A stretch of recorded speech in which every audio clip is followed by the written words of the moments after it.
What's happening there, citizens of the Reject Nation? We are going to watch today from new Rockstars, the Guardians of the Galaxy Volume 3 trailer, Easter eggs, breakdowns, details you missed. Leave a like if you haven't seen our trailer reaction to the Guardians of the Galaxy Volume 3.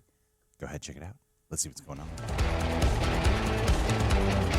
Welcome back to New Rockstars. I'm Eric Voss, and this is a breakdown of the trailer for Guardians of the Galaxy Volume 3. And it's really hard to know where to start crying first. At Rocket's backstory, or countless possible deaths that are going to happen in this movie. Let's break down this trailer frame by frame. The Marvel Studios title card cross-dissolves into Peter Quill's tape deck, the letters bearing the stripes of the labels of the past awesome mixtapes that Peter's mother, Meredith Quill, left him. But remember, the second of which was destroyed along with Peter's Walkman by Ego in Guardians Volume 2. The tape deck of the ship is still okay, though. At least we think it is. Their ship, by the way, is now the Bowie, which we learned of in the Guardians Holiday Special. The Bowie is a 3-story ship that replaces the Benatar, which was their ship in Infinity War, Endgame, and Thor: Love and Thunder, and that replaced their original first ship of the Milano. Bowie is an appropriate name for the ship. David Bowie's Moon Age Daydream did play in that Awesome Mix Volume 1 as the Guardians first arrived into Nowhere in the 2014 film. And Nowhere, by the way, is now their home base after they bought it from the Collector. But over the tape deck here, the needle flips back and forth and particles float in front of the logo. Maybe dust or snow, not really sure, but it makes me really worried that the ship's inside could have been exposed to the zero gravity of space. Would that sound needle still work if there's no sound in space? I mean, can we test this, please? But don't send a dog to do it. R.I.P. Laika. Very sure it's just a stylistic choice for the needle. No, that's in the actual scene. Yeah. Marvel Studios is floating out in space in an open ship, and everyone's been sucked out. After She-Hulk, you never know now. You never know. Kevin sent everybody up and just cleaned house. Peter mans the bridge of the Bowie, no one else in the seats, and he and the other Guardians wear new uniforms in this movie, inspired by the blue and red uniforms from the Abnett and Lanning era of the comics. It's somewhat reminiscent of the Nova Corps uniform. The Nova Corps would likely still be in shambles after Thanos wrecked Xandar to get the Power Stone, so the Guardians really have taken on the role of galactic first responders. Some might say guardians of it. The Bowie soars into this planet that at first looks like New York of Earth, but it totally is not. There's something that looks like the Statue of Liberty front and center there, but Liberty Island doesn't really face in that direction. The terrain is all different. The cityscape behind it is 100% not Manhattan. New York and New Jersey, and also the creatures they bump into. Yeah, that statue has to have an animal head. Shipping cranes and a cruise liner. There's a few triangular structures along the water that remind me a lot of the Sydney Opera House when you look at it from that angle. I think what we are looking at here is a replica Earth, a combination of two Marvel settings. One, the High Evolutionary's counter Earth from the comics. This is a pure version of the original Earth that Herbert Wyndham places a microsecond out-of-dimensional sink to hide it from Earth. I know, awesome. But I think we're also looking at a version of Half-World, that is Rocket's origin planet listed on its Xandar booking screen in the 2014 film. So I think the High Evolutionary created this place as a home for his creations, the New Men. New Men in the comics are humanoid, animalistic, bipedal hybrids. So really, when we get closer to that Statue of Liberty, I suspect it's going to be a Planet of the Apes scenario. Not the 60s Charlton Heston Statue of Liberty, but really the 2000 Tim Burton Lincoln Memorial. The good one. And that statue's going to have an animalistic face. Wow, that actually leads it up to an interesting plot point that could occur. Maybe instead of Rocket dying, he decides to stay on this planet with people he considers to be his people in the end, you know? Yeah, he actually finds his family, and two, I don't know if this is a product of the High Evolutionary's work that'll give him a solid cause to defend them from. Well, also, Rocket's not with them in that moment, so maybe Rocket's already been taken by this point, and the opening of the trailer makes you think this might be early on in the movie, but maybe it's already post-Rocket being held hostage in some capacity by High Evolutionary. Or maybe they think he's being held hostage, and then it's a joke, and he's just there visiting, having fun. You got good jokes today. I got great jokes today. Good jokes today. You're killing it. Guardians of the Galaxy. You got to bring the best jokes. Who knows? Maybe Herbert Wyndham fashions himself a Kang and makes a huge statue of himself. But yes, the High Evolutionary. Who is he? He is Herbert Wyndham. He's going to be played in this movie by actor Chukwudi Iwuji. In the comics, the High Evolutionary is an associate of Mr. Sinister, Nathaniel Essex, an X-Men villain. But Wyndham is Marvel's ultimate geneticist. He's known for experimenting on various life forms, and he breeds these animal-human hybrids that he calls the New Men. And I think this is what Rocket and his old girlfriend Lila will be revealed to be in the MCU. The Bowie ship's colors match the colors of the Guardians' uniforms, and it lands right in the middle of the suburb, barely missing crushing a few houses, though definitely ruining a few lawns there. Notice though that all the cars and clothes are from the 1980s. Now, the 80s aesthetic will be a big thing in this movie. Peter Quill was abducted in the year 1988, so all of his interests are stuck in the 80s. Also, James Gunn has said that his Awesome Mix Volume 3 has already been decided, and it's mostly going to be 80s songs. He's known for writing track lists actually into his script, because usually all of his songs have a diegetic role in the narrative. So why the 80s? Well, I wonder if Wyndham's move to create the New Men and Counter-Earth/Half-World could have come out of a survivalist panic that many felt in the 1980s during that Cold War brinkmanship, when everyone was super anxious that the world was gonna nuke itself. So maybe in that panic, a super brilliant but always overthinking things, Herbie was like, fine, damn yourselves all to hell, I'll build another Earth and I'll populate it with my animal people. And the 80s will live on forever. There's also like serial killers and disease pandemics that were going on, satanic panic. So there was a lot more than the Cold War. 80s sucked. It was a terrible time. It was a terrible time. And everybody we needed fondly on the 80s, but there's a lot of horror.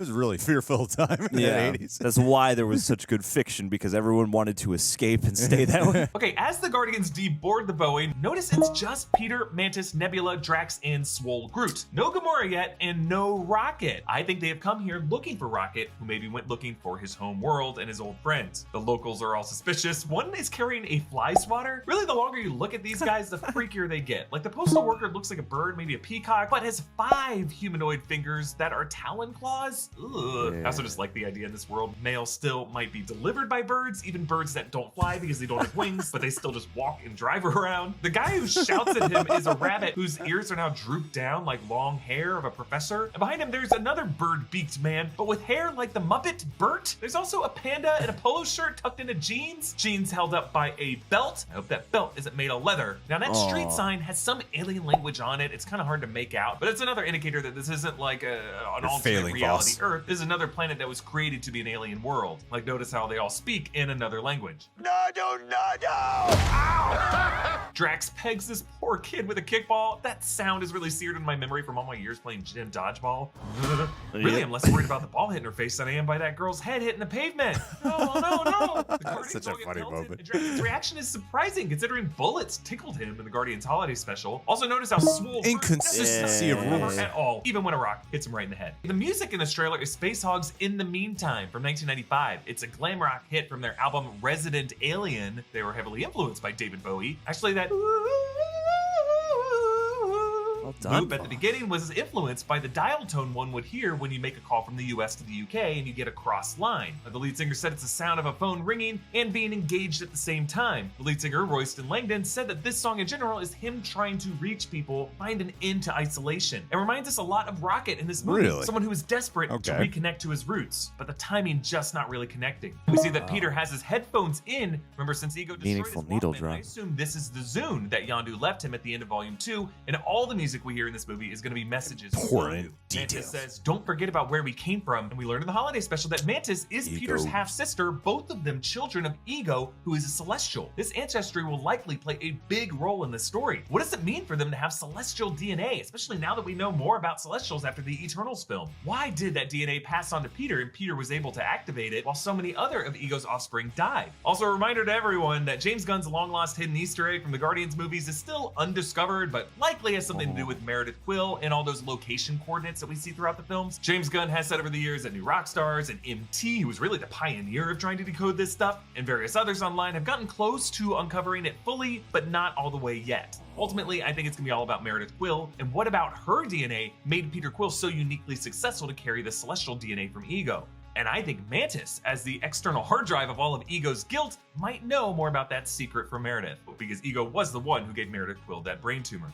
Oh, so there's got to be some like major combination of powers by the end of this movie that they actually unleash, right? Oh yeah, definitely. I mean, if they're going to be doing that and setting all this up, that's where it has to go. Yeah, given everything we've seen up until now and whatever residue is left over from the Power Stone experience and all that stuff, and then their newfound bond as siblings, like maybe that'll also factor in. Like, I don't know, maybe they need each other to fully like wake up the latent breadth of power they can both wield or something. They'll be the Wonder Twins. I'm just excited to see if James Gunn, after Guardians 3 comes out, if he'll actually finally unveil what the hell this Easter egg is. I've already lost interest, James. I don't. I'm over Easter eggs. I'm over it now, and by this point, is anyone really going to care about this Easter egg? Don't worry. It's better be the most down the line. mind-blowing Easter egg of all time. It'll be a silly joke. So we see baby Rocket in a cage as a hand reaches out to grab him. If you look closely, Rocket is not alone in that cage. Could these other fuzzballs include Lila? Could Rocket have siblings that he doesn't know about? I assume this is a hand of Herbert Wyndham before Herbert cybernetically experiments on Rocket to give him intelligence. This matches the footage from the Comic-Con trailer that showed a close-up of a pen writing 89P13, which was the number on Rocket's booking screen on Xandar in the first film. We see God 5 damn, Guardians that's floating out in attention to space detail wearing right colored there. spacesuits looking like those from the Among Us game. Now, Sus. in reality, these are actually a nod to the red, yellow, and blue spacesuits in 2001: A Space Odyssey, one of 2 references to Kubrick's classic in this trailer. I want to say during the trailer review, I said this was a nod to 2001: A Space Odyssey, and everyone was saying Among Us, and you said gorillas. Well, which and I'm I sure. haven't even seen 2001: A Space Odyssey. Yeah, and I'm sure the Gorillas video is just tributing 2001: A Space Odyssey. So you are the rightest one of us all. I'm the rightest one. And I cannot wait for your 2001 reaction. The what happens longest when you watch. try to be smart, John. I was just noting a nerdy parallel, and the fact that they're like jumping around and they're doing more fun stuff than in space. The Guardians are like the gorillas. It's a nod to 2001. They just don't play music. People don't pay attention Yeah. to those trailer reviews. you're the Not king. listening You're to still me. the king. You're You're among still those the king. comments, you don't know what you're talking about. Morons. They're all morons. That's how I ostracize an entire audience base of the rejected. Toss them out into space. Call y'all morons. Could also say we got 5 out of 6 Infinity Stone colors here, minus a purple one for the Power Stone. Later we see that it's Peter in the yellow suit, Mind Stone, Mantis in the orange suit, Soul Stone, Drax in the red suit, Reality Stone, and then Nebula and Gamora are in the green and blue suits. So, time and space.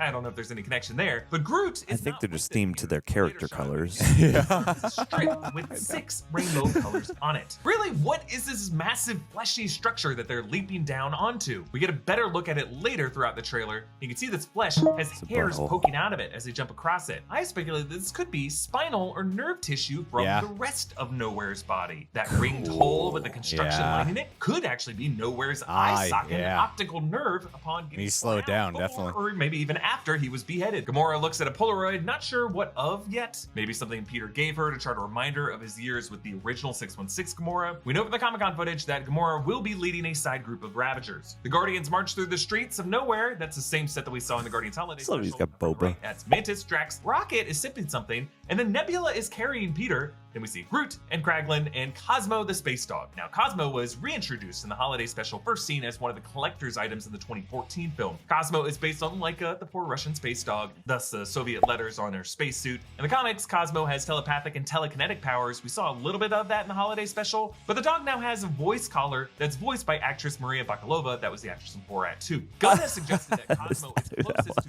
Kraglin of the Guardians, and Kraglin did say in the Holiday Special that he learned about what Christmas was from Cosmo, who learned it from Rocket. I could totally see something happening in the most unexpected way where someone on the team, maybe Kraglin, that looks like their life is on the line, because I feel like James Gunn's going to have scenes toying with the audience, like, is this character about to die? Is this character about to die? And then Cosmo steps in, maybe levitates or pushes something away or does some type of crazy telepathic blast thingy. We don't see Cosmos doing it, and then the camera turns over, and then you see that it's Cosmos. And then there's like a record scratch sound What? because of comedy. These are You These are pan weird. over to the dog goes, huh? Except in a Russian weird accent. jokes. So why is Peter incapacitated here? touching himself. To a stupor after being rejected by Gamora. Nebula is the one Never it is. carrying It can't him, be that not bad. Drax, not Groot. So Nebula's got some impressive strength. James Gunn has suggested that Nebula is now more of an authority figure of Nowhere. Remember that she and Rocket are older than the rest of them because Nebula and Rocket survived the blip and lived all during those 5 years. Rocket loads up his gun. bet it was after the fight with Adam Warlock. The right of him, that is Gamora's hand, so she has joined up with them at this point. There's also this other four-legged creature on the ground in the background on the right. We see that same thing trotting behind all of them in this later shot in this trailer. It reminds me a lot of Morris from Shang-Chi, but remember Morris had 6 legs, so I don't know. This could just be another one of Wyndham's lab experiments we all fall in love with and buy plush toys of. We see Herbert Wyndham, the Evolutionary, as this woman jogs in a ring around him, reminding us of that jogging scene in 2001: A Space Odyssey. Wyndham's citadel is dark, sleek, menacing, reminding us of He Who Remains citadel in Loki, but without all those kintsugi crack patterns. Gamora and Mantis help Drax, who's been shot in the chest, as Peter holds Nebula behind them. I assume this is the bright white interior of the glowing white inside of that fleshy structure that we saw earlier. Notice how similar pink matter is covering the surfaces inside of here. Peter Flesh holds creatures. some spherical object. I don't really know what it is or what the hell is going on in all these shots, but there are people in other similar suits floating around them, but their suits have a lot more nodes on their limbs and on their backs, and the Guardians they're attached to it. Then the shot of the Bowie crashing through this barrier. Now, compared to the shots that we've seen of ships jumping through the hexagonal UNTN in the MCU, this looks far more chaotic. Like either the UNTN didn't open properly for them, or they met some barrier that they had to force their way through. If we are looking at Counter Earth, this could be them forcing their way through some dimensional rift. Okay, Rocket is in rough shape. He's lying on this grate that's covered in debris. There are new scars on his face revealing the cybernetic layers beneath, and he says, "We'll all fly away together one last time into the forever and beautiful sky." Oh my god. Many are speculating that Rocket will die in this movie, and I guess that's possible. I just think that would be too obvious of a conclusion to draw from this trailer. Like, if they want it to be a surprise, they're doing a really bad job hiding it, but I don't know if we're looking at his death scene here. Like, notice how Rocket does not seem to be wearing anything here, and other than when he was brought into the Kiln prison, Rocket is almost always wearing clothes. So I think what we could be looking at here is a flashback to Rocket's earlier days when he was Wyndham's lab experiment. He's either lying on the base of his cage here, or he's in the process of an escape attempt. Either way, talking to someone like Lila across the bars, trying to instill hope in her and all the other hybrids that they might be able to escape together someday. Yeah, I feel like if anyone's gonna bite the bullet, I feel like it would be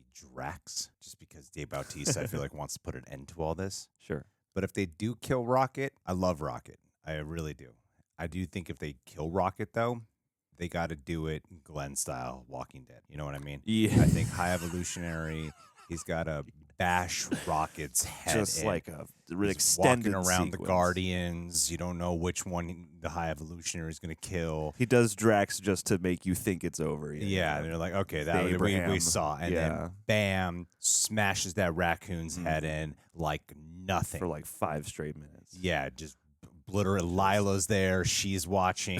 Cosmo's watching. The most Groot's watching. disturbing part, and it's going to be funny though. It's going to be funny. Yeah, It's Guardians of the Galaxy. Yeah, it's going to be ironic how long it's going to Yeah. There's going to be a cool needle drop right after. I think Rocket, up until this point, thought he might have been the last of his kind, but in this movie, he's gonna realize that that's not the case. Then Peter tackles someone out of a window. This structure is high above the ground with a red Lego brick looking facade. The person he tackles wears white boots and a white trench coat, and other people dressed this way lie nearby on the ground. They're all like they're bald scientists. with cybernetic implant heads like what Nebula has, but with yellowish skin. The sky and ground below actually match the terrain of that maybe Counter Earth, maybe Half-World location. So we talked this is about before. outfit. I think this is a High Evolutionary's castle or his floating base, and these white dressed people are the Enclave. The Enclave in the comics is the cult of scientists who create Adam Warlock, and I think in this movie, the Enclave will be the ones who supplied Aisha with Adam Warlock's cocoon. In the comics, Adam Warlock leaves the Enclave, he flies into space, and he runs into the High Evolutionary, who gives him the name Warlock. Then after that, he meets the Universal Church of Truth, who worship him. But I think this group here is the Enclave, and in this movie, they're going to be Wyndham's group of genetic scientists. In Volume 2, Yondu referred to the scientists that made Rocket. I think these are the scientists. Also, I think there's a parallel here with Wyndham's look. Wyndham is also bald and has cybernetic plugs in the back of his head. I think this Yeah. movie's just going to simplify everything to have Adam Warlock be a creation of Herbert Wyndham, who leads the Enclave. And by the way, though we do not see them in this trailer, both Elizabeth Debicki and Sylvester Stallone are credited among the cast at the end of the trailer, so we can expect to see both Aisha and Aisha would Lord, return. who remember is the leader of the Ravagers. I wonder if that scene when he tackles, because it looks like Pete Quill's getting pretty aggressive in this movie, if that actually occurs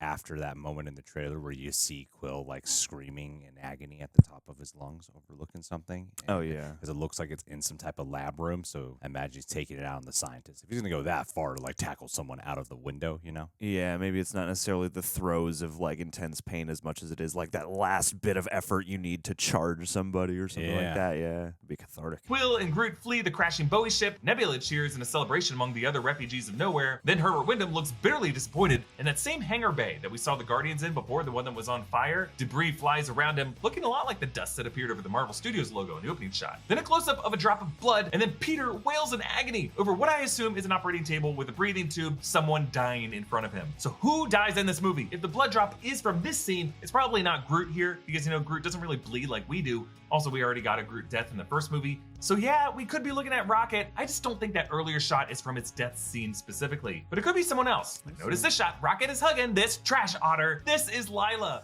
I just met you, Lila! 2014 film. In the comics, Lila is Rocket's soulmate from Half-World and the heiress to a toy company. But notice here she has cybernetic paws, really a clamp on each hand. But in the shot where he hugs her, Rocket again is not wearing clothes. His head is a bit smaller. Behind them in this location are a bunch of other cages. So yeah, this is a flashback, probably the moment they escaped and when they parted ways. So will Lila reunite with Rocket in the present? Did she make it? Also, who do we think will voice Lila? Maybe Daniela Melchior, who has been confirmed to play some small unknown role in this movie. That'd be and did nice. work with James Gunn on the Suicide Squad. She played Ratcatcher 2. Others have wondered Otter Lady Gaga, voicer. since she did play Bradley Cooper's lover in A Star Is Born. I don't know about that. That's too meta. Blood dropping. What is it dropping from? Is that a hook? Is that the edge of Lila's hand clamp? Just think about it. The saddest option for who could die in the scene with Quill screaming could just be Lila. And all of them are sad because they know how important Lila is to Rocket. Mantis, Nebula, and Drax run into an obelisk. Remember, these were the interdimensional squid monsters. They were the ones. I cut it out of the video. I wasn't sure. I thought you were right, yeah. He has a bolt in his Never doubt forehead, a yourself. nod to Adam Warlock in the comics having one of the Infinity Stones, the Soul Stone in his forehead, a trait that the MCU instead gave to Vision with the Mind Stone. Poulter has described Adam Warlock as a character with a newborn infantile mind, while Vision minted ironically, Adam really was born yesterday and he shows it. He gives Nebula the Scut Farkas treatment. Nebula appears to be wearing some kind of chainmail armor that covers her arm. You can see that catwalk bridge of nowhere in the background. It seems like Adam has tracked the Guardians down to nowhere. Mantis sobs in a location with the same lighting as the place where Peter cries. Remember, she is an emotional empath. Her sorrow is likely to be heightened in this moment as she's going to be feeling the grief of all the survivors here. I mean, it looks like she's in the same room where Peter was in agony. Yeah. So Peter's dead and she's agonizing over him. Yeah, and Peter is looking over his dead body. Yeah.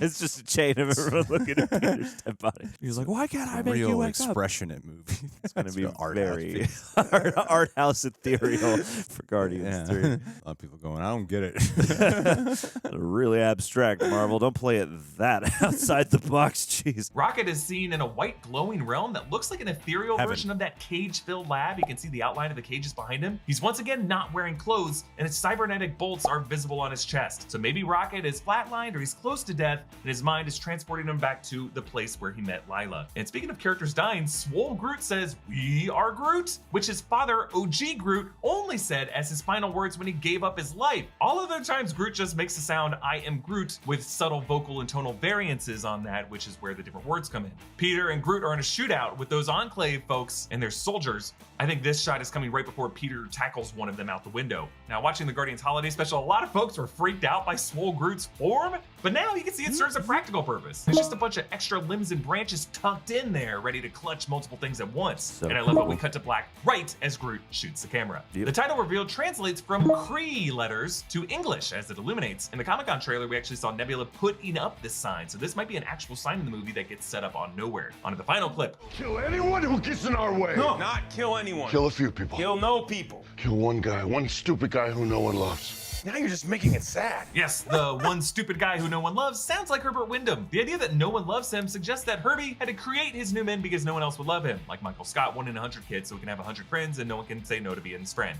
Like Mantis lecturing Drax against killing cops in the holiday special, Drax restraining himself from using deadly force will be a recurring challenge for him in this movie. I cannot wait to explore this movie on a deeper thematic level, because as many of you know, that the first Guardians of the Galaxy film is my favorite MCU film. And very soon, you are about to hear about a huge new thing that New Rockstars is going to launch that makes me very excited that this film is coming in the next year. I can't say too much about it yet, but you will know soon. And I have very big plans for Guardians Volume 3 in particular. You can follow me on TikTok, Hive, Instagram, and Twitter at EAVoss. Follow New Rockstars. Subscribe to New Rockstars for more analysis of everything you love. Thanks for watching. Bye.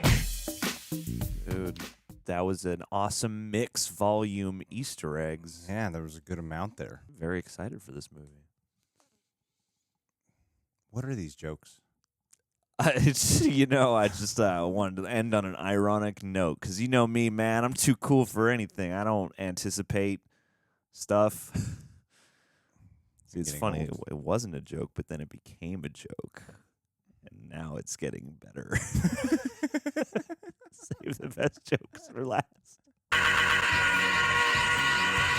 Tyler Haig, my friend, learning about Rocket Raccoon and him having a soulmate. It's made me go, you know what? This year, what I want to do for 2023 is first cut you open, see what's inside, do some genetic experiments on you, and then I'm going to find you a woman. We're going to Bride of Frankenstein this shit, and I'm going to make sure that she loves you. We're not going to Bride of Frankenstein fail it. Force that love. We're going to make sure This woman is committed to you. in. Despite whatever nuts and bolts are sticking out of your neck and head, she's going to love you. Yes. For who you are on the Has inside, to. which will be my creation. So really, she's loving me. So this is really like a weird cyclical process that's really more about validating myself in the end by having you find not true love, but a version of love that will feel like true love. Yeah, so what's the difference really? Really, I mean, everything, feelings come and go, and so do desires and whatever. Life is just a big black hole of depression at the end of the day. So what I'm trying to get at, Tyler, is I want to give this as a gift to you this year. So that way you find you wouldn't do any of the finding. I'll do the finding for you. It's a real easy process to get this done, believe it or not. So I've done it before. So I will provide you with the woman, but if you request a man, I could do a man too. But men are great. You just let me know. Men are a little bit harder to capture, but I don't know. Actually, these days, luck's better off. Tyler, just let me know what your preference is. Option A, option B, B for boy, A for woman. And we'll just go from there. That's right.